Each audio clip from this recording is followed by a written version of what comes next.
شما عذر نیارید، نگید چون محیط بد بوده من بد بودم نشکن.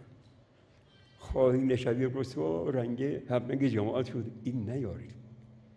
برای آسیه همسر فرعون محیط عذر نشد برای اینکه عمل نکنه. نه عمل میکنم، محیط من محیط کفره، همسر من درجه اول کافره، ولی من ایمان به موسی دارم، عمل میکنم.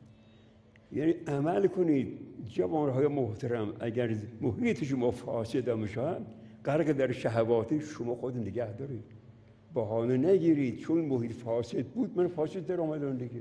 نه، عمل کنید، علم و عمل. برید دنبال اینکه اول یاد بگیرید وظایف دل شما چیه، در دل شما چی هست، عمل کنید. ولی محیط کافره، سراپا کفر محیط شما، همه جا فساد، چشم‌اندازها فاسد، صداها فاسد،